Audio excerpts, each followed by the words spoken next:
Nous allons ouvrir nos Bibles Tutafungua Biblia zetu dans Deutéronome au chapitre 8. katika Kumbukumbu la Torati sura ya 8.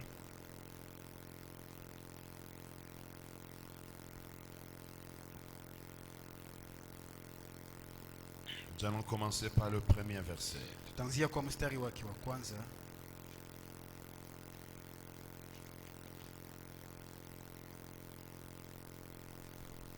Et nous allons descendre Na tutashuka jusqu'au 19e verset. mpaka 19.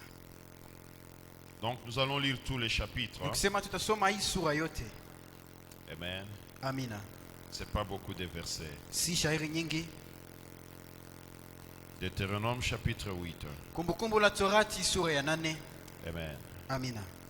Nous commençons par le premier verset, nous descendons. Tunaanzia kwa mstari wa kwanza na tunashuka. Nous allons lire au nom de Jésus-Christ. Amina. Amen. Vous observerez et vous mettrez en pratique tous les commandements que je vous prescris aujourd'hui, afin que vous viviez, que vous multipliez et que vous entriez en possession du pays que l'Éternel a juré de donner à vos pères. Souviens-toi de tous les chemins que l'Éternel ton Dieu t'a fait faire pendant ces 40 années dans le désert, afin de t'humilier et de t'éprouver, pour savoir quelles étaient les dispositions de ton cœur, et si tu garderais ou non ce commandement. Il t'a humilié, il t'a fait souffrir de la faim, et il t'a nourri de la manne que tu ne connaissais pas, et que n'avaient pas connu tes pères, afin de t'apprendre que l'homme ne vit pas de pain seulement, mais que l'homme vit de tout ce qui sort de la bouche de l'Éternel. Ton vêtement ne s'est point usé sur toi, et ton pied ne s'est point enflé pendant ces 40 années. Reconnais à ton cœur que l'Éternel ton Dieu te châtie comme un homme châtie son enfant. Tu observeras les commandements de l'Éternel ton Dieu pour marcher dans ses voies et pour le craindre. Car l'Éternel ton Dieu va te faire entrer dans un bon pays, pays des cours d'eau, des sources et des lacs qui jaillissent dans les vallées et dans les montagnes, pays des froment d'orge, des vignes, des figuiers et des grenadiers, pays d'oliviers et de miel, pays où tu mangeras du pain avec abondance, où tu ne manqueras de rien, pays dont les pierres sont du fer, et des montagnes duquel tu tailleras les reins. Lorsque tu mangeras et te rassasieras, tu béniras l'Éternel ton Dieu pour les bons pays qu'il t'a donnés. 11.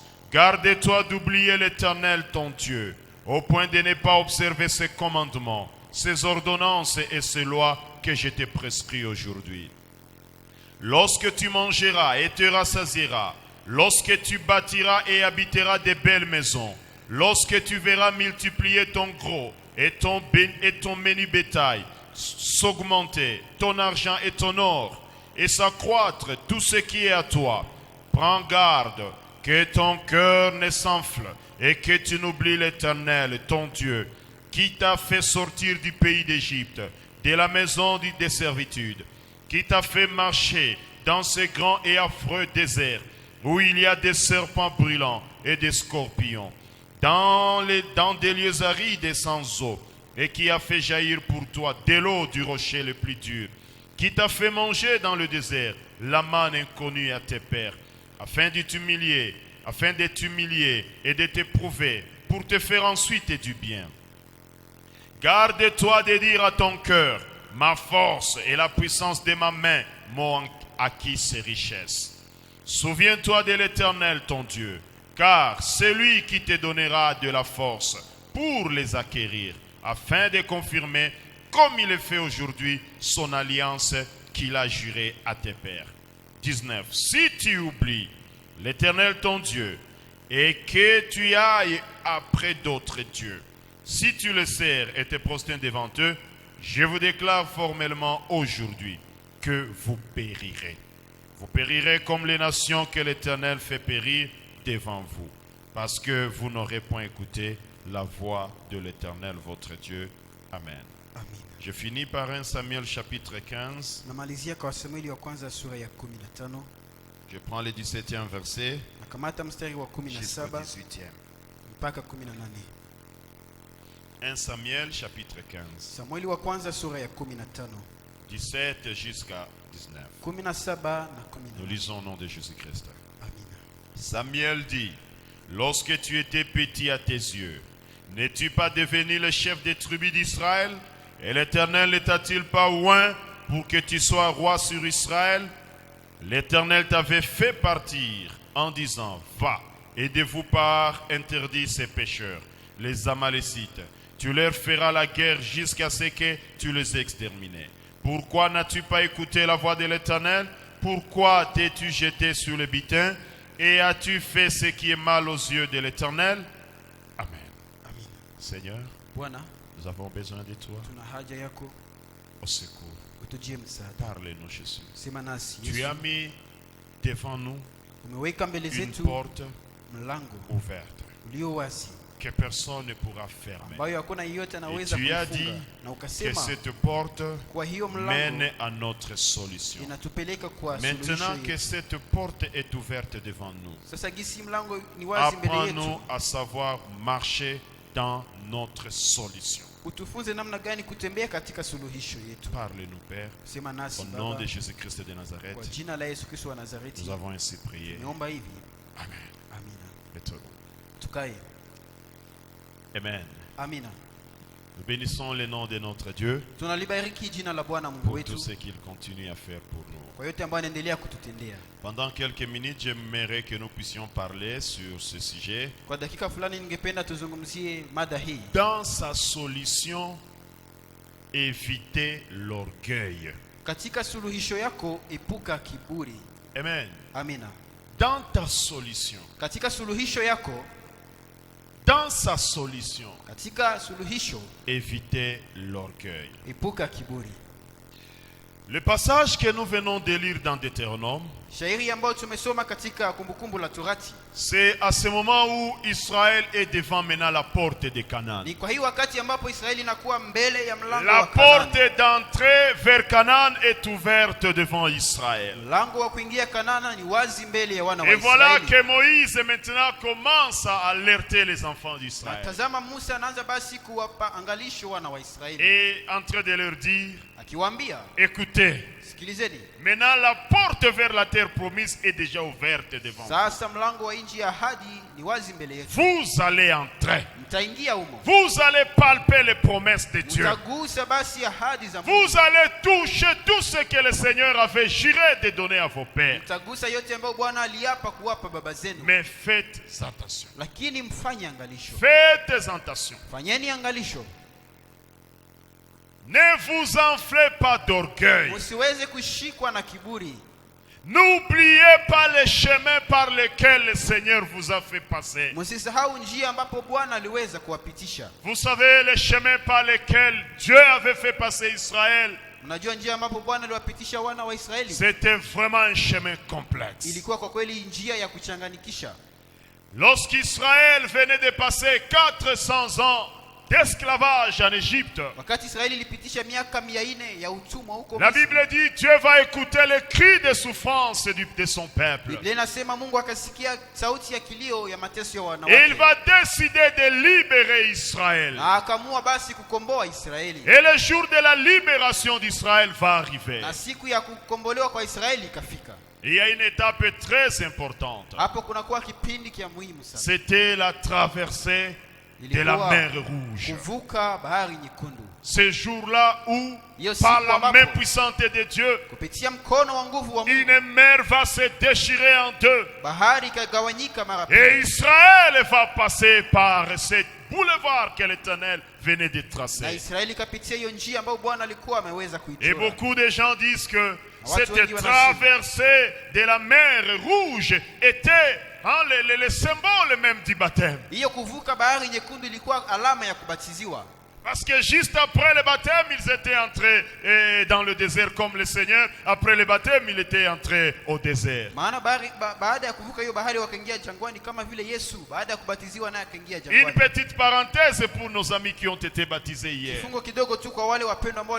Si réellement la traversée de la mer Rouge symbolise le baptême, c'est que le baptême c'est vraiment une symbolique très importante dans la marche chrétienne. C'est à cette occasion qu'ils traversent la mer Rouge qu'ils étaient en train de divorcer avec l'Égypte. Comme pour dire que le baptême c'est un divorce avec le monde. Amen. Il venait de dire oh lélé, au revoir l'Égypte. Cette traversée-là de la mer Rouge était une manière de présenter ses adieux avec l'Égypte.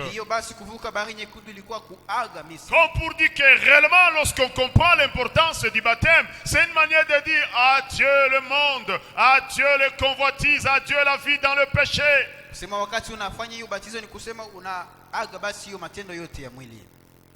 Et Pharaon et son armée qui voulaient poursuivre, ils avaient fini dans la mer.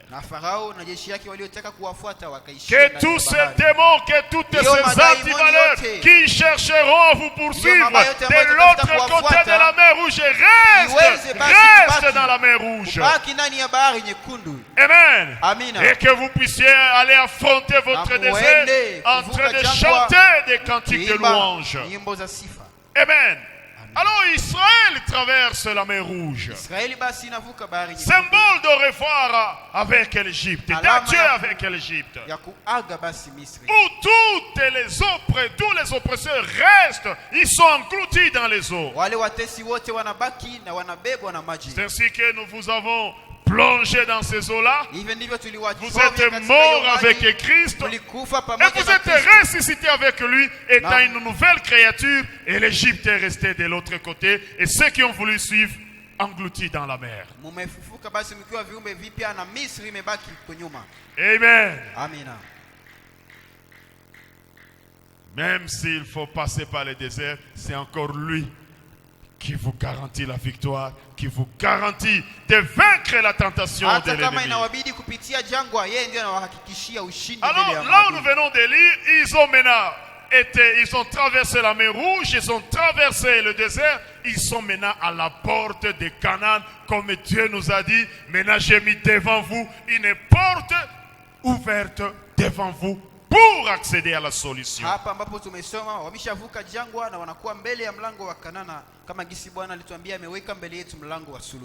Moïse rassemble le peuple d'Israël et commence à leur prodiguer des conseils. Il commence d'abord à les rappeler le parcours, le chemin. Vous savez, bien aimé, nous avons chanté Uhesabu mibaraka yote, Mungu aliyo ya kubariki, ukumbuke mambo yote pia, na utashangaa kwa rehema. Et le bishop chantait, le bishop Joël chantait, l'oubli, c'est un péché. L'oubli. Alors Moïse est en train d'exhorter le peuple de Dieu. Il dit maintenant vous êtes à l'entrée de la terre promise. Le pays dans lequel coule le lait et le miel.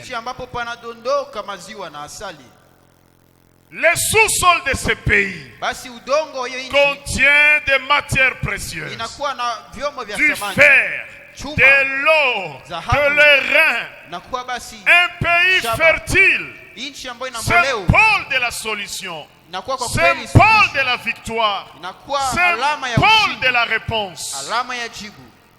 Il leur dit, maintenant vous allez entrer.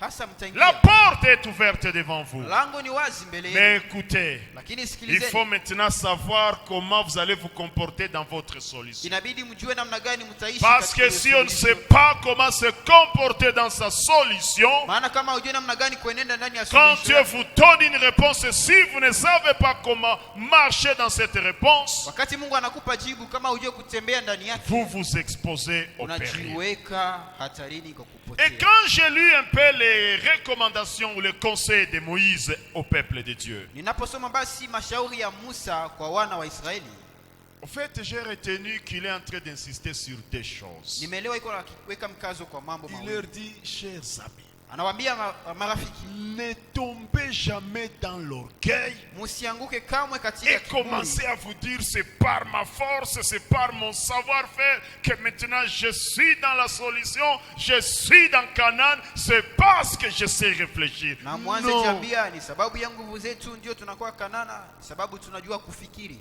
Moïse insiste encore sur le fait de ne pas oublier le chemin par lequel Dieu vient de le faire passer. Na Musa anaweka mkazo tena akiwaambia wasisahau njia ambapo Bwana aliweza kuwapitisha. Entrez dans sa solution Kuingia katika suluhisho yako qui vous vient de Dieu, ambayo inatoka kwa Mungu c'est une chose. ni jambo Mais moja, beaucoup de gens lakini watu wengi entrent dans leur solution et ils wanaingia périssent dedans. ndani ya suluhisho yao na wanapotelea huko Mais huko. Dieu veut nous éviter cela. Lakini Bwana anapenda tuepushe hiyo. Première chose, Moïse insiste, il tire les oreilles des enfants d'Israël. Attention, dans Canaan, là où vous allez entrer, ne vous enflez pas d'orgueil. Ya kwanza Musa na wakokota masikio akiwaambia huko mnapoingia Kanana msishikwe na kiburi. Amen. Amina. Raison pour laquelle j'aimerais que dans un premier point, nous puissions parler de quelques manifestations d'orgueil qu'il faudra éviter lorsque on va entrer dans sa solution. Ndio maana kwa nukta ya kwanza ningependa tuzungumzie alama fulani za kiburi ambazo inabidi kuepuka katika suluhisho. Amen. Amina. Premier point, Jambo ya kwanza, ne jamais oublier, usiweze kama kusahau, ou soit l'orgueil se manifeste par l'oubli de son passé, ama kiburi inaonekana kupitia kusahau mapito yako, et on commence à penser que c'est par sa force na unaanza fikiri kwamba ni kupitia nguvu yako qu'on est arrivé à là où on est. ndio umefika pale kwenye uko. Et ça, c'est une grave et grande erreur dans Na la hiyo vie. basi ni kosa kubwa maishani. Vous oubliez Unasahau votre parcours avec le Seigneur. mapito yako pamoja na Bwana, Et vous oubliez que c'est Dieu qui a fait tout ce que vous êtes. na unasahau kwamba Mungu ndiye amefanya ile yote yenyewe uko. Vous commencez à penser que c'est par votre force que vous êtes en arrivé là. Unaanza fikiri kwamba umefika hapo ni kwa nguvu yako. Beaucoup plus, nous allons voir ce qui était arrivé dans la vie de Saül, Na zaidi tutaona ile iliyofika katika maisha ya Saulo, le premier roi ndiyo d'Israël. mfalme wa kwanza wa Israeli. La Bible dit ceci. Biblia inasema hivi, C'était à une époque où Israël va manifester le besoin d'avoir aussi un roi. ilikuwa kipindi ambapo wana wa Israeli wakaonesha haja ya kutaka kuwa na mfalme. Il y avait un homme Kulikuwa mtu mmoja qu'on appelait Saül. ambaye alimuita Saulo, Le choix de Dieu va tomber sur Saül. na achague Bwana basi ikamwangukia huyo Saulo. Il était rien. Alikuwa mtu bure. La Bible dit d'ailleurs, le jour où il a été choisi, il était en train de partir chercher les ânes de son père, Biblia inasema qui kwanza étaient hiyo perdus. siku walipomchagua alikuwa akienda tafuta ngamia za baba yake ambazo zilipotea. Et l'homme de Dieu Samuel, qui était prophète, Na huyo mtu wa Mungu Samueli aliyekuwa nabii, l'Esprit de Dieu va leur révéler que voici l'homme que j'ai choisi. wa Bwana akamfunulia, tazama mtu ambaye nimemchagua. Et à son insu, il va être pointé, il va être loin. Na pasipo kufahamu kwake wakamchagua na wakampaka kuwa mfalme. La Bible dit il était petit. Biblia inasema alikuwa mdogo, Il ne valait absolument rien. alikuwa hana thamani yoyote, Mais c'est lui qui va être choisi par lakini l'Éternel. yeye ndiye akachaguliwa na Mais Bwana. quand vous lisez ce 15e chapitre du premier livre de Samuel, Na unaposoma hii sura ya 15 ya kitabu ya kwanza ya vous allez Samueli, vous rendre compte qu'au fur et à mesure que messieurs commençaient à prendre du goût à l'exercice du pouvoir, tatambua gisi huyo Bwana aliendelea kupata hamu ya kutimiza madaraka yake, il va commencer à oublier son parcours. akaanza sahau mapito yake. À la longue, quand vous voyez le langage qu'il tenait à Samuel, Na kadiri siku zilipita, unapoona gisi Eli kuongea na Samueli, vous allez comprendre que c'est un monsieur qui a oublié complètement d'où le Seigneur l'a tiré. utagundua ni mtu ambaye alisahau kweli pale ambapo Bwana alimtoa. Jusqu'à ce qu'un jour Samuel vient le rappeler. Kiwango siku moja Samueli anakuja En disant, c'est moi que l'Éternel a utilisé, m'a demandé d'aller te oindre comme roi d'Israël. Si ni mimi ndiye Bwana alinituma niende kukupaka kwa Quand tu mfalme wa étais Israeli. petit à tes yeux, Dieu t'a aidé. Wakati ulikuwa mdogo machoni pako, Bwana alikusaidia Et il t'a fait roi sur Israël. na akakufanya mfalme juu ya Israeli. Amen. Amina. Lorsque l'orgueil entre dans la vie de quelqu'un, Wakati kiburi inaingia katika maisha ya il mtu, oublie son passé. anasahau mapito Il yake. oublie par où le Seigneur l'a fait passer. Anasahau pale Bwana D'où le alipompitisha. Seigneur l'a tiré. Wapi Bwana alimtoa. Il commence à penser que c'est par sa force. Na anaanza fikiri kuwa ni kwa nguvu zake. J'imagine un homme comme Samuel, plutôt Saïl. La Bible dit que c'était un costaud. Mtu kama Saulo, Biblia inasema alikuwa Peut-être il shujaa. commençait à penser que l'Éternel ne pouvait me choisir que moi, parce que je suis costaud, le plus géant de tous. Alianza fikiri Bwana ni mimi tu ndiye angepasha chagua sababu mimi ndiye shujaa kuliko wote. Lorsque l'orgueil entre, Wakati kiburi inaingia, on oublie même par où le Seigneur vous a tiré. mtu anasahau hata pale ambapo Bwana alimtoa. Vous oubliez, le pasteur parlait des tricots, des tricots dont les manches dépassent les mains. Vous oubliez même vos tricots là et vous comportez comme si tout allait très bien. Vous êtes né avec une veste comme la mienne. Unasahau hizo triko ambazo ulikuwa unavala na unadhani ulizaliwa na koti nzuri kama ya mchungaji. On oublie son passé. Unasahau mapito yako. Daudi, il s'efforçait pour ne jamais oublier yeye d'où le alijikaza Seigneur l'a tiré. ili asisahau pale ambapo Bwana alimtoa. Il rappelait toujours à son cœur que moi j'étais derrière les brebis. Kila Je siku alikuwa akikumbusha roho yake. je sentais les urines des brebis. Mimi nilitoka nyuma ya kondoo, nilikuwa na harufu basi ya uchafu wa kondoo. Et quand il fallait danser devant Dieu, louer le Seigneur, Na wakati il se ilibidi considérait acheze- comme un petit. Acheze mbele ya Bwana alijihesabu kama mtoto mchanga. Lorsque l'orgueil entre, Wakati kiburi inaingia, première chose, on oublie. jambo ya kwanza Et on unasahau commence à se comporter comme si na unaanza jikamata kana c'est kwamba par sa force qu'on est devenu ce qu'on est. ni kwa nguvu yako ndio umekuwa kile kenye uko. Et cela va se traduire encore comment? Na hiyo itaonekana tena kwa namna gani? Par des propos irresponsables. Kupitia misemwa isiyokuwa na usimamizi. L'orgueil se traduira aussi par des propos irresponsables. Kiburi inaonekanaka pia kupitia maneno ambayo haikufikiriwa. Un jour, Saïl commence à dire à Samuel, toi, tu es prophète et moi, je suis le roi. Siku moja Wow. Saulo anaanza kumwambia Samueli, wewe ni nabii na mimi ni mfalme. Respectons chacun ses limites. Kila mtu aheshimu mipaka yake. Tu commences à me tracer des limites, Unaanza Saïl. kuniwekea mipaka Saulo. Quelqu'un qui vient de tomber dans l'orgueil, Mtu ambaye ameanguka ndani ya kiburi, vous allez le voir par les propos, des propos irresponsables. tazama kupitia misemo yake. Bien-aimé, Pendwa, il y a quelque chose que Dieu va faire pour chacun de nous. kuna kitu ambacho Bwana atamtendea kila Il y mmoja a une wetu. promesse que Dieu va accomplir dans ta vie et dans ma vie. Kuna ahadi ambayo Bwana atakamilisha katika maisha yako na maisha yangu. Que l'orgueil ne trouve point de place dans nos Lakini vies. kiburi sipate nafasi katika Attention maisha yetu. avec les propos. Angalisho na masemi yetu. Amen. Amina. Vous savez, Unajua, à un moment donné de la vie, kwa muda fulani katika maisha,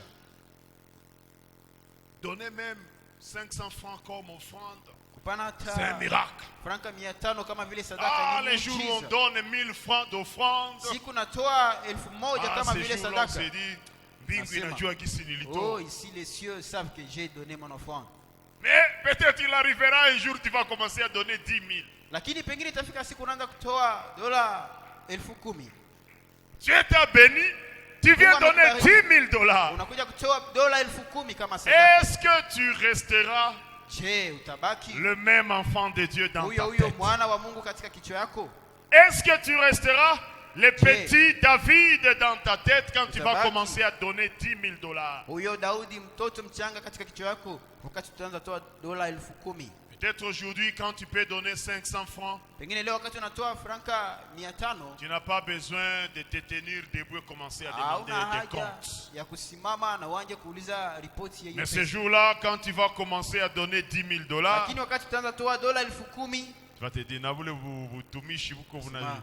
Hein? Et Vous ces tombiez kwanza serviteurs-là kisi mulitumikishe le makuta yetu. qui nous rendent compte de l'utilisation de nos offrandes. Ah bien aimé, c'est un piège dans lequel, Mpendwa, ni mtego ambamo si on ne fait pas attention, kama ufanye angalisho on peut tomber dedans. unaweza kuangukia humo. Ah oui, parce que quand on est dans une solution, Maana wakati uko ndani ya suluhisho, quand vous avez maintenant l'effectivité du pouvoir, wakati unapata sasa hiyo quand vous avez utawala, maintenant un choix, wakati unakuwa na ce chaguo, n'est pas facile de rester comme David qui restait petit, même si Dieu l'a élevé, même si Dieu a fait de lui grand et Si roi rahisi. d'Israël.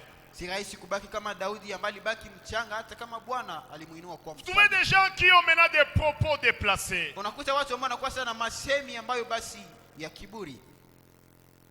Écoutez quelqu'un qui vous dit, Nasikia mtu anakuambia Dieu l'a aidé, Mungu amemsaidia, Dieu l'a aidé. Mungu amemsaidia. Vous êtes entré en retraite et vous avez prié, Dieu a donné des Ingia promesses. katika maombi, Bwana akawapatia basi ahadi Et Dieu vous aide. na Bwana amewasaidia. Quand il est déjà dans son aide, Wakati sasa anakuwa katika hiyo msaada wake, si vous voulez le dire, mais Ukitaka cher ami, mwambia, Dieu ne rafiki. fait pas de ceci. Mungu apendake hiki. Je dis, mnata jionesha. Dis, qu'est-ce que vous voulez nous montrer? Mnazania hata pale kwenu njoo kwenye nilianza ombea. Pensez que j'ai commencé à prier là Même chez vous. avant là, j'ai prié quelque Avant même part. pale nilikuwa naombeaka mahali fulani. J'ai prié telle part. Nilikuwa tu mimi naombea fasi nyingine. Pourquoi dire ça? Kwa nini kusema hivi? Pourquoi dire ça? Kwa nini kusema hivi? C'est me dit, nata tusumbua kunini? Pourquoi vous voulez nous déranger? Mnazania pale njoo kwenye nilianza ombea kwa Pensez kwanza. que nous on a commencé à prier seulement là chez Et vous. alors, c'est facilement simple de tomber dans des propos irresponsables lorsque l'orgueil a trouvé des places dans sa vie. Ni rahisi kuanguka katika masemi ya namna hiyo wakati kiburi imepata nafasi. Et voilà que Moïse est en train d'alerter le peuple d'Israël. Tazama Musa iko na wapa angalisho wana wa Il Israeli. dit, faites attention. Anasema fanyeni angalisho. Quand vous allez entrer dans ce pays où coule le lait et le miel, Mtakapoingia katika nchi ambapo mnadondoka maziwa na asali, que vos cœurs ne s'enflent point d'orgueil. roho zenu zisishikwe kamwe na kiburi. N'oubliez jamais le chemin par lequel le Seigneur vous a fait passer. Msisahau kamwe njia ambapo Bwana aliweza kuwapitisha. Parce que sinon, je vais vous exterminer, vous allez périr. Maana kama sivyo nitawaharibu na mtaangamia. Souvent, bien-aimés, Mara nyingi quand on mpendwa, ne sait pas se garder de l'orgueil, wakati hujue lorsqu'on est déjà dans la solution, wakati umekuwa tayari ndani ya on suluhisho, finit par créer des difficultés avec Dieu. unamalizia kujiumbia mashida pamoja na C'est ce Mungu. qui était arrivé à Saïl. Hiyo ndio ilimpata Saulo. Il se dit, c'est moi le roi. Anajiambia mimi ndiye Même le mfalme. travail du sacrificateur de donner l'holocauste, c'est lui maintenant qui commence à s'improviser pour aller présenter l'holocauste devant Dieu. Hata kazi ya huyo kuhani ya kutoa zabihu anaanza kujipatia ruhusa ya kuifanya. Parce qu'il mwenyewe. se dit, de toute façon, c'est moi le chef du peuple. Maana anajiambia mimi ndiye kiongozi wa hii taifa. Autre chose, Jambo ingine, quand l'orgueil vient d'entrer dans son cœur, wakati kiburi imeingia ndani ya roho yako, on se met les gens dans sa tête. mtu anajitiaka watu ndani ya kichwa yake. Saïl disait toujours, Saulo alikuwa akisema tu, j'ai vu que le peuple commençait à m'abandonner. niliona watu wanaanza basi kuniacha. C'est pourquoi j'ai pensé que je peux aussi, comme je suis roi, je peux aussi donner l'holocauste. Ndio maana nikasema kama gisi niko mfalme mimi naweza pia kutoa zabihu. Quand l'orgueil commence à trouver place dans un cœur, Wakati kiburi inaanza pata nafasi ndani ya on roho, met les gens dans sa tête. unatia watu ndani ya kichwa yako. Plutôt que d'être rempli par Dieu et de lui retourner toutes les gloires, Kuliko ujazwe na Mungu na mrudishie sifa yote, on met les gens dans sa tête. unaweka watu ndani ya kichwa yako. Et quand on voit les gens, Na wakati unaona watu on gonfle. unavimba. Plutôt que de chercher à retourner la gloire à Dieu, Kuliko tafute kumrudishia Mungu utukufu, on se met les gens dans la tête. unajitia watu ndani ya kichwa. Et on est incapable de marcher avec le Na hapo Seigneur. hautaweza kutembea na Mungu. Des choses à éviter. Mambo ya kuepuka. Non seulement les propos irresponsables. Bila kutosha hiyo Il masemi faut basi éviter ya de kiburi. se mettre les gens dans la tête, mais que seul Dieu remplisse nos têtes. Inabidi kuepuka kujitia watu ndani ya vichwa, lakini Mungu ndiye La Bible ajaze dit, vichwa vyetu. soyez remplis du Biblia Saint-Esprit inasema mjazwe na Roho et non Mtakatifu. pas des gens. Hapana na watu. Quelque chose encore va se manifester chez Saïl. Jambo ingine tena ikatendeka kwa Saulo. Lorsque l'orgueil venait de trouver place dans le cœur ou dans la vie de Saül, Wakati kiburi ilikuwa imepata nafasi ndani ya roho ya Saulo, toutes les fois qu'on lui amenait la parole de Dieu, kila mara walipokuwa wakimletea neno la Mungu, plutôt que de chercher à s'humilier devant la parole de Dieu, kuliko atafute kunyenyekea mbele hilo neno la Mungu, il prenait la défensive. alikuwa anatafuta basi kujitetea. Amen. Amina. On veut lui dire, Saül, Anamwambia Saulo, qu'est-ce que tu as fait? umefanya nini?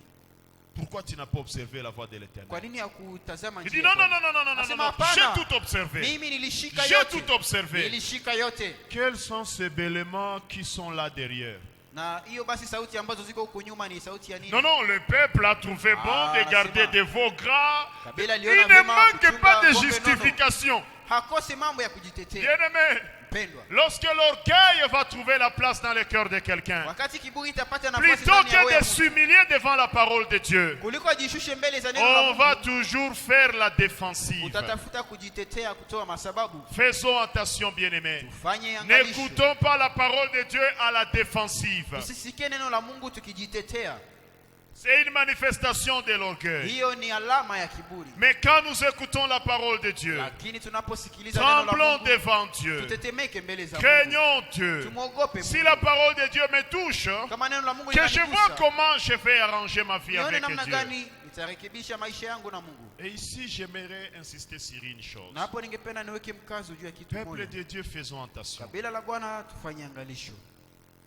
Demandons à Dieu de nous aider à savoir bien écouter la parole de Dieu. Tuombe Mungu atufundishe kujua kusikia vizuri neno lake. Vraiment, évitons d'écouter la parole de Dieu à la défensive. Tuepuke kusikia neno la Mungu na tunajitetea Je vais mbele vous yake. donner un exemple. Nitawapatia mfano.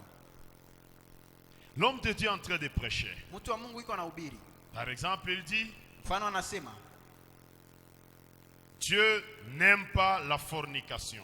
Bwana hapendi basi uzini Tendo ya ndoa nje ya harusi. na fornication. Bon, peut-être, hier Pengine tu es tombé dans la fornication. ulianguka katika hiyo jambo. Mais juste quand vous sortiez de cet acte, Lakini wakati ulikuwa ukitoka katika hiyo vous étiez kitendo, avec la sœur, ulikuwa na huyo dada il y a quelqu'un qui vous a vu. na kuna mtu ambaye aliwaona. Et là, Na hapo quand le prédicateur dit, wakati mhubiri Dieu est anasema contre la fornication, Bwana hapendezwi na hiyo plutôt que de uzinifu, se dire, ah, kuliko jiambie, Dieu a vu comment je suis tombé oh, hier. Bwana aliona gisi jana Que Dieu me nilianguka. pardonne. Bwana Vous anisamehe. commencez à vous dire, Wewe unanyasema tel frère huyo ndugu qui m'a vu, ambaye aliniona il habite chez le pasteur. anakaa kwa Donc mchungaji. c'est lui qui doit voir, Sema yeye anaweza kuwa qui doit être parti dire ça au pasteur. anaweza kuwa anaambia mchungaji C'est quelle manière d'écouter la namna parole gani de ile ya Dieu. kusikiliza neno la Mungu. Toi, tu es en train d'écouter la parole de Dieu, en train de savoir comment Huko le unasikia pasteur neno la peut Mungu, dire ça. na unasema namna gani mtu wa Mungu Non, anaweza non, kusema. non, non, c'est elle qui m'a vu qui Ni doit fulani ndiye lui aliona. avoir dit cela. Na ndiye anaweza Non, kuwa bien aimé, anamwambia. ça c'est une mauvaise manière d'écouter la parole Pendwa, de hiyo Dieu. ni namna mbovu ya kusikiliza neno la On Mungu. n'écoute pas la parole de Dieu en train de faire des associations d'idées en disant Mtu asikie est-ce que neno c'est la Mungu, gratuit que le pasteur dise cela? na iko Non, najiuliza, je, kwa bure mchungaji on anasema écoute hivi? la parole de Dieu en train de se dire est-ce que ce message me concerne? Mtu anasikia Oui neno la ou Mungu non? akijiuliza, je, Est-ce que ujumbe ce hii message inanihusu? me touche? Je, ujumbe hii Si ce inanigusa? message te touche, Kama inakugusa, si ce message nous touche, kama hiyo ujumbe inatugusa, humilions-nous devant Dieu tunyenyekee mbele za au Mungu. lieu de commencer à se dire non, non, non, non, non, non, non, non.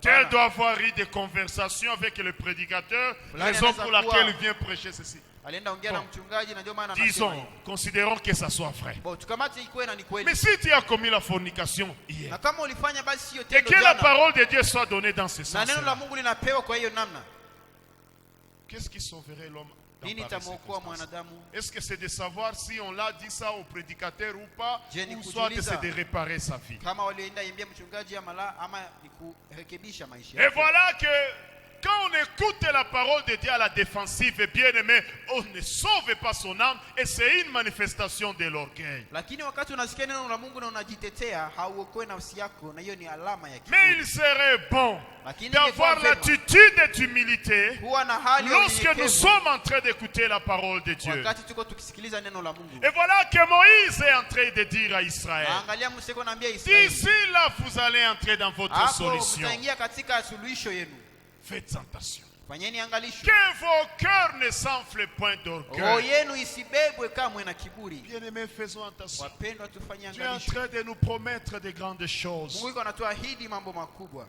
Il est en train de penser grand pour nous. iko natufikiria makubwa. Parfois, il arrive des fois quand je médite sur ce que Dieu est en train de nous dire, je dis non, ça je ne peux pas partager avec le peuple de Dieu. Mara fulani nifikie napo C'est tafakari la très Bwana grand, ça anatuahidia. dépasse l'entendement de mon Nasema hii intelligence. sitaiambia kabila la Bwana maana Mais inanivuka. écoutez bien aimés, Lakini sikilizeni wapendwa. Dieu est en train de nous alerter. Bwana iko akitupa angalisho. Quand vous allez palper votre solution, Wakati mtagusa suluhisho quand yenu, vous allez toucher au bienfait de l'Éternel, wakati mtagusa mema ya Bwana, faisons attention. tufanye Ne angalisho. tombons pas dans l'orgueil. Tusianguke ndani Ne ya kiburi. commençons pas à penser que c'est par notre force, Tusianze zani kwamba ni kupitia nguvu au yetu. point d'oublier les chemins par lesquels le Seigneur nous a fait passer. Kiwango tusahau njia ambamo Bwana alitupitisha. N'allons pas jusqu'à mépriser les prochains, Tusifikie hata kwanza dharau wengine. parce que Dieu vous a visité, vous a accordé ses bienfaits. Sababu Bwana alikutembelea, alikutendea mema yake. Vous méprisez les prochains, Unaanza kuwadharau wengine. parce que vous êtes maintenant dans votre solution. Maana sasa unakuwa ndani ya suluhisho yako. Commencez à avoir des propos là, Unaanza kuwa na des masemi ile, répugnances, des dédains vis-à-vis du mambo, prochain. masemi ya kadharau kwa wengine. Souvent Dieu n'aime pas ça. Mungu apendake ile. Souvent Dieu n'aime pas ça. Mungu apendake ile. Et quand on ne fait pas attention, Na wakati ufanye angalisho, on risque de tomber très bas. unaweza fikia kuanguka tena chini. Vous risquez de tomber très bas. Unaweza fikia kuanguka chini zaidi. Et vous voyez que la gloire que Dieu venait de vous donner s'est dissipée. Na unaona hiyo utukufu ambao Bwana alikuwa amekupa inapotea. Amen. Amina. À cause de l'orgueil. Sababu ya kiburi. Ce qui aidait David, Ambayo ilikuwa ikimsaidia Daudi. c'est parce qu'il se considérait toujours comme ces petits bergers derrière les Ni brebis. sababu kila mara alikuwa anajihesabu kama huyo Il mchungaji. restait toujours nyuma ya petit kondoo à zake. ses yeux. Alikuwa akibaki mdogo machoni pake. Il avait toujours de la considération vis-à-vis des hommes de Dieu. Alikuwa na heshima kila siku mbele ya watu wa Mungu. Il ne méprisait personne. Hakukuwa na mdharau yeyote. Et cela avait fait qu'il trouve toujours faveur devant Dieu. Na hiyo ikafanya kwamba apate kibali kila mara mbele za Mungu. Amen. Amen. Bien-aimé, Mpendwa, quelque chose qui va nous aider, jambo moja ambayo itatusaidia c'est de rester toujours humble dans nos cœurs. ni kubaki wanyenyekevu ndani ya Et roho c'est là où zetu. je disais, Na hapo ndipo nilikuwa le nikisema thème ou le sujet de la maturité est en train toujours de s'inviter. hiyo mada ya kukomaa iko tena Parce ikirudia. que au cours de la semaine, Dieu nous a dit, Maana katika wiki Bwana écoutez, alituambia, j'ai sikilizeni, mis une porte ouverte devant vous, niliwachilia mlango ambao uko mais wazi, soyez matures, lakini mkomae, grandissez, mkomae, sachez comment vous allez marcher dans cette nouvelle phase. jua gisi mtatembea katika hiyo kipindi mpya. Amen. Amina. En fait, pour moi, Kwangu basi l'humilité, c'est ça la maturité. unyenyekevu ndio kukomaa. Amen. Amina. Parce que quelqu'un qui est humble, Maana mtu ambaye ni mnyenyekevu Dieu l'aidera. Bwana atamsaidia, Il va perdurer atadumu dans la solution sans avoir de Katika difficultés solution. avec Dieu. pasipokuwa na matatizo na Mungu. Raison pour laquelle l'humilité, je l'appelle maturité. Sio maana kukomaa mimi naita basi kama unyenyekevu. Bien-aimé, Mpendwa, entrer dans sa solution, c'est une chose. kuingia katika suluhisho yako ni hatua ya Savoir kwanza, bien marcher dans la solution na en est une kujua autre.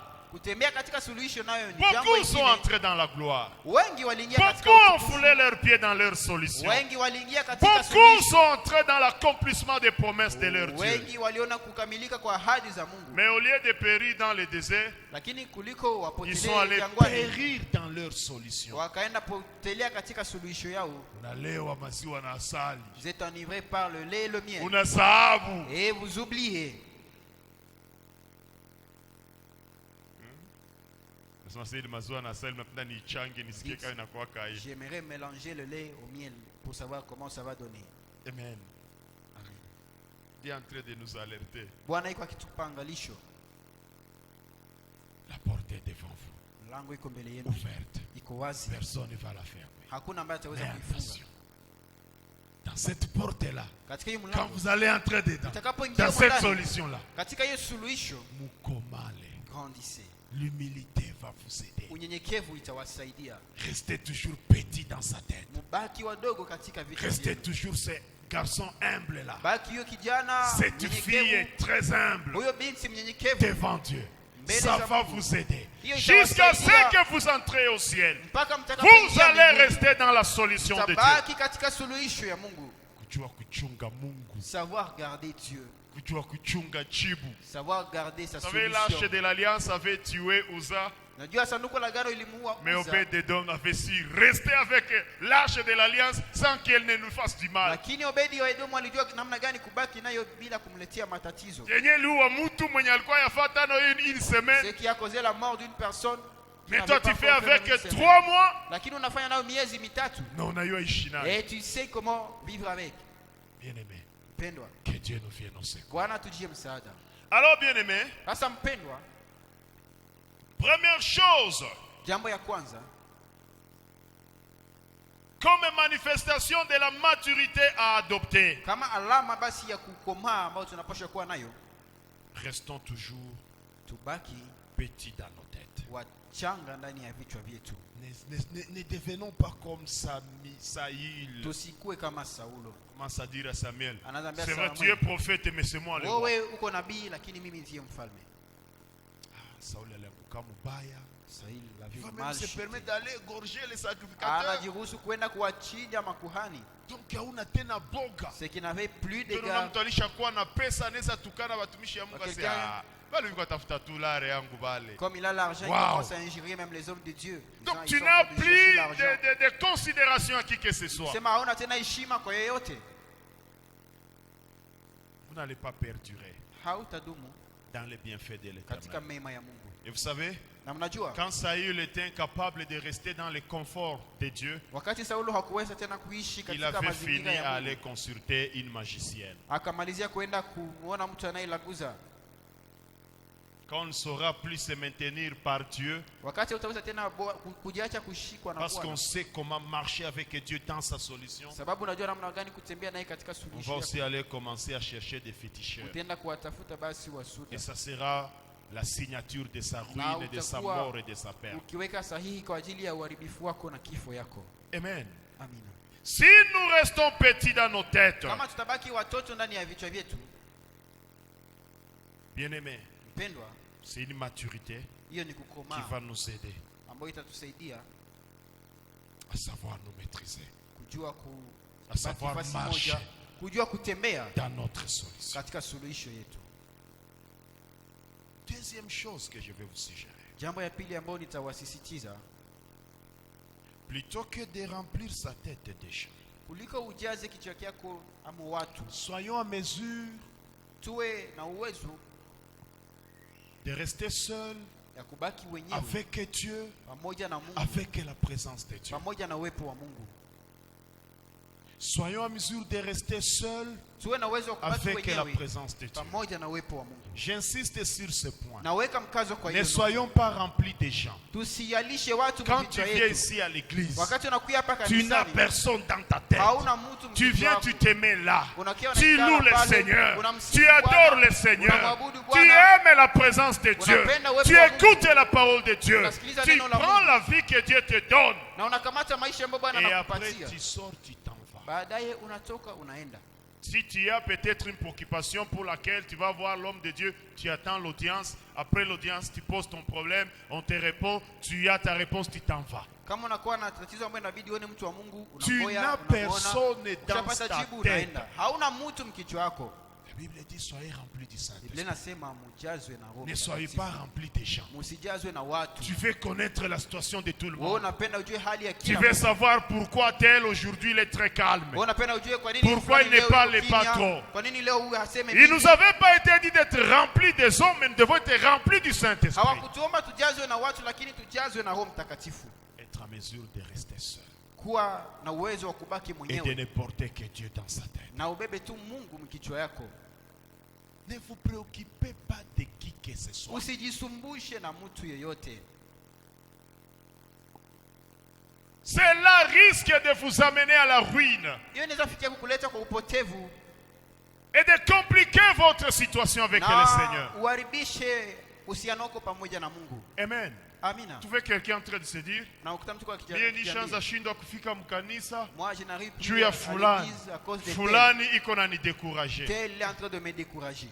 Fulani iko na kudécourager. Tel te décourage. Est-ce que weye Je. uko na kia mkanisa juu ya fulani? Toi tu viens à l'église à cause de Non, tel. sois seul.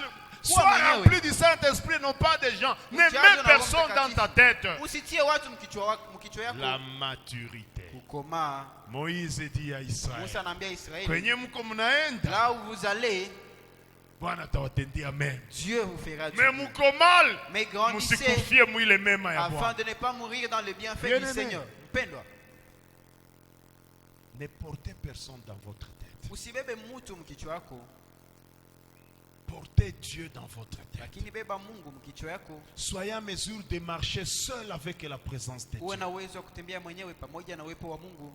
Ne dites pas que moi, je suis Usiseme, découragé avec des tels. Yeye navunjwa moyo na fulani. Tel n'est pas mort pour toi. Huyo fulani hakukufa kwa ajili yako. C'est seul Jésus-Christ qui est mort. Ni Yesu Kristo mwenyewe ndiye alikufa kwa ajili yako. La maturité. Kukomaa. J'ai mis devant toi une porte. Niliweka mbele yako Une mlango, porte ouverte mlango iliyo wazi que personne ne pourra faire. ambayo hakuna yule ambaye anaweza kuifunga. Komala. Grandi, Sois mûr. ukomae. Amen. Amen. Un autre problème. Nyingine tatizo. Ce qui va constituer un problème pour Saül, pour qu'il ne sache pas comment marcher dans la nouvelle gloire que Dieu venait de lui donner. Ambayo ilikuwa tatizo kwa Saulo ili asiweze kutembea katika utukufu mpya ambao Vraiment, Bwana Saül alimpa. était trop occupé par l'extérieur. Saulo yeye alikuwa akijisumbua sana na mambo ya Les nje. jours, il apprend seulement qu'on soit en train de dire Saül a tué 10,000, David c'est 10,000. Siku anasikia tu unasema Saulo ameua maelfu na Daudi Bien ameua maelfu 10. Bien aimé, Mpendwa, bien aimé. mpendwa. Quittons l'extérieur. Tutoke nje Soyons focalisés sur Dieu. na tuweze tu kumtazamia Mungu. Dans la solution, Katika suluhisho, la maturité va nous pousser à nous Comment? réjouir des bienfaits que l'Éternel accomplit chez les autres. kukomaa itatusukuma kufurahia mema ambayo Bwana anawatendea wengine. Si Dieu a accompli le miracle d'Israël à travers David, Kama Mungu alitenda muujiza ya Israeli kupitia Daudi, plutôt que de commencer à dire Hakuna kitu pale, Kuliko anze Hakuna kitu kusema, pale, la yamea. réjouissons-nous, bénissons le Seigneur pour les exploits qu'il a accomplis pour Israël à travers le petit David. tufurahi na tumshukuru Bwana sababu ya mema ambayo Bwana alitendea Israeli kumpitia Daudi. Ce qui va faire encore que Saül tombe bas dans la solution, dans la gloire que Dieu venait de lui donner, c'est le fait de ne pas se réjouir des bienfaits que le Seigneur accomplit dans la vie du prochain. Ambayo ilimfanya tena Saulo anguke zaidi akiwa katika suluhisho ya Bwana ni kutokufurahia mema ya wengine. Amen. Amina. Bien-aimé, Pendwa. cette humilité, Hiyo cette unyenyekevu, maturité dans sa solution hiyo bien-aimé, kukomaa katika suluhisho yako va nous pousser itatuleta à savoir bénir le Seigneur kujua kumbariki quand Bwana nous voyons qu'il a fait des bienfaits chez autrui. wakati tunaona amewatendea mema wengine. Seigneur, non dadako alifanya mariage. Quand tu vois ta sœur Furahi, faire le mariage, kuyacheza réjouis-toi, sana. viens danser encore très fort. Bien-aimé, Mpendwa. quand nous avons mariage à l'église, Wakati tuko na harusi même si tu kanisani, n'as pas d'invitation, il faut hata venir à kama l'église. hauna aliko kuja kanisani. Oh, pourquoi tu n'as pas été à l'église? Non, je Pourquoi n'avais tu n'as pas pas été à d'invitation. l'église? Nasema sikukuwa na aliko. Combien c'est kama una invitation Dieu usifike ukanisa? Est-ce qu'on t'a dit que si tu n'as pas l'invitation, tu Kia ne dois pas arriver shukuru au culte? Mungu na kufurahia Mungu kwa harusi ya mwingine. Viens te réjouir et bénir le Seigneur pour le Hata mariage una de l'autre. invitation. Même si tu n'as pas l'invitation. C'est la maturité. Hiyo nao ni Et kukomaa. Dieu aime ça. Na Mungu anapendaka ile. Amen. Amen. La maturité, bien-aimé, Kukomaa wapendwa. dans la solution Katika suluhisho que Dieu ambao Bwana a placée devant toi. ameweka mbele yako. Quand tu seras dans ta maturité, Wakati utakuwa katika suluhisho yako. quand tu seras dans ta maturité, bien, Wakati utakuwa katika kukomaa. ne sois pas en contradiction Usiweze kuwa kinyume avec la vision dans laquelle Dieu t'a mis. na maono ambamo Bwana alikuweka. Vous savez, Najua le bishop Joël avait l'habitude de dire ceci. askofu yule alikuwa na zoezi ya kusema Le hivi. grand problème de Saül, Shida kubwa ya Saulo, il avait oublié qu'il a été établi roi sur le peuple de Dieu. yeye alisahau kama aliwekwa mfalme juu ya Or, taifa il y la Mungu. avait une ligne de conduite qui est donnée au peuple de Dieu. Ijapokuwa kulikuwa sheria ambayo ilikuwa C'est que le imefanywa kwa peuple taifa de la Dieu devait marcher selon l'ainsi dit Mungu. Ni l'Éternel. kusema taifa la Bwana lingepasha tembea sawa sawa na neno la Bwana. Maintenant, quand Samuel amène l'ainsi dit l'Éternel, Sasa wakati Samueli analeta asema Bwana, Saül lui pense que non, Saulo ça yeye c'est anawaza venir ni- empiéter Huyu anataka kia kusumbua. Kusumbua mamlaka madaraka yake. On veut empiéter son pouvoir. Wanataka kusumbua madaraka yake. Quand Samuel vient lui dire voici ce que Dieu veut, Wakati Samuel anakuja kumwambia lui pense qu'on est en train de gêner son pouvoir. Il confond les choses. Il est roi sur le peuple de Dieu, mais il commence à se prendre comme roi de tous les autres peuples. Amen. C'est très important pour savoir bien marcher avec Dieu, de savoir s'inscrire dans la logique de la vision où Dieu vous a placé. Il ne faut pas entrer dans un bateau qui va à Bukavu. Et pourtant vous avez l'intention d'aller à Rutshuru. Non, si Dieu t'a mis dans ce bateau-là d'aller à Bukavu, commence à te comporter comme quelqu'un qui va à Bukavu.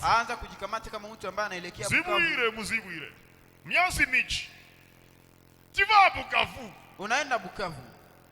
Comporte-toi comme quelqu'un qui va à Bukavu.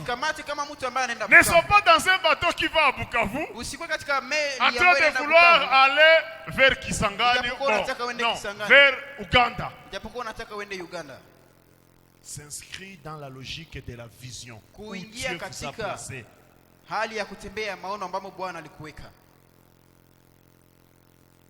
Vous êtes dans une vision où Dieu vous a donné des valeurs, des principes sur lesquels il faut marcher. Mais vous voulez autre chose dans cette vision. Vous ne saurez pas marcher dans votre destinée, dans votre solution.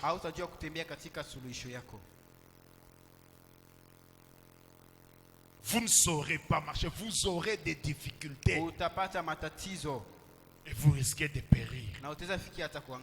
Tu es roi sur un peuple de Dieu, mais tu veux marcher comme les autres rois dans ce royaume-là. La maturité. Dieu, il fait faire de grandes choses avec chacun. Nous sommes devant la porte comme ça. Moïse avec le peuple d'Israël devant la porte de Canaan, en train de leur prodiguer des conseils. N'oubliez jamais les consignes de l'Éternel. Inscrivez-vous dans la logique et dans la vision de l'Éternel. Mais quand vous êtes dans la vision de l'Éternel en train de vouloir autre chose, Dieu a donné des directives et vous voulez aller dans l'autre sens. Vous ne saurez pas marcher dans cette solution où Dieu est en train de vous faire introduire. La maturité encore va nous commander, bien-aimés. Je vais l'exprimer comment? À ne pas scier sur la branche sur laquelle on est assis. Tu es là. Il y a un arbre. Toi tu es assis sur une branche de l'arbre. Tu commences à scier cette branche-là. La finalité c'est quoi?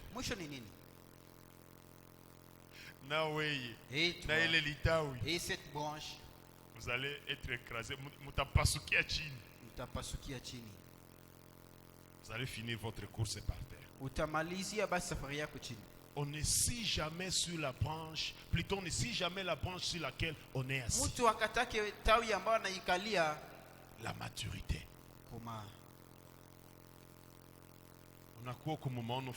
Tu es dans une quelconque vision. Et c'est toi qui parles mal de cette vision. Par exemple,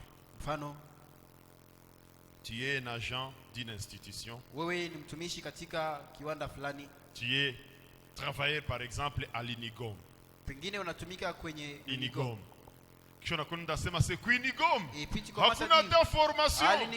Quinigom. Hakuna kitu. Institution, il n'y a rien. Maturité. Quinigom, hakuna kitu. Dis à l'Unigom, il n'y a rien. Que tu trouves les salaires qui t'aident à subvenir aux besoins de tes enfants. Et tes enfants même fréquentent.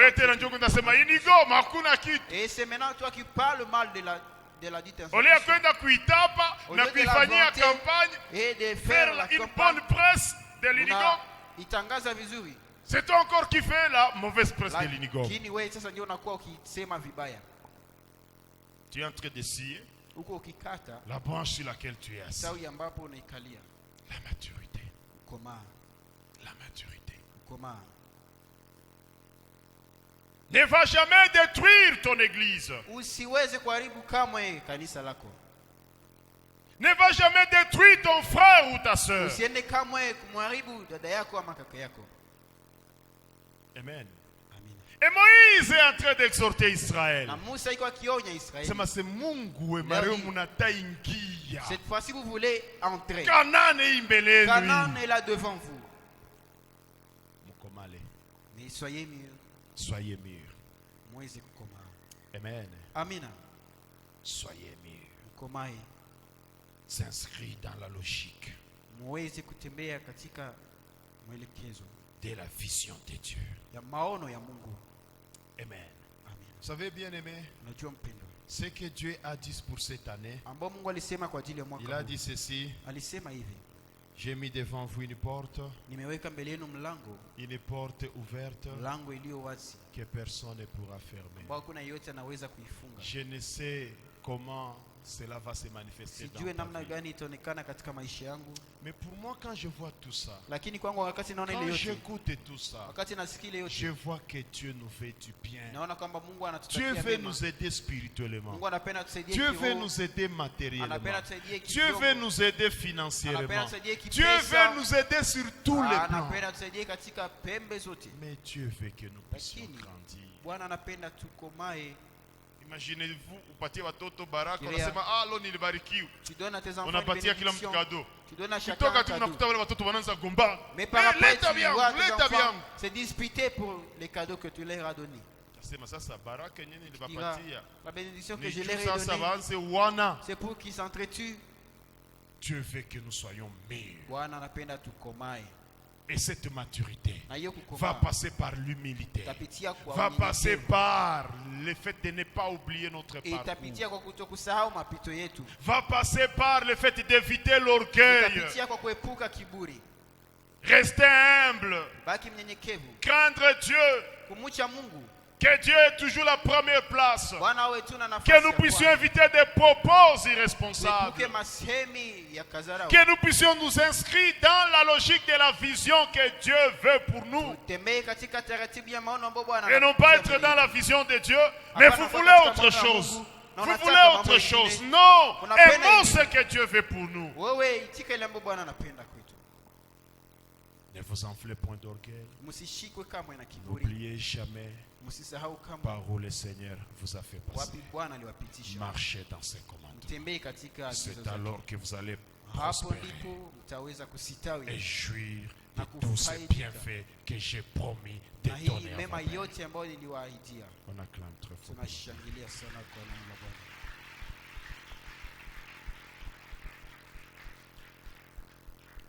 Bien-aimés, nous allons incliner nos têtes. Wapendwa, tutainamisha vichwa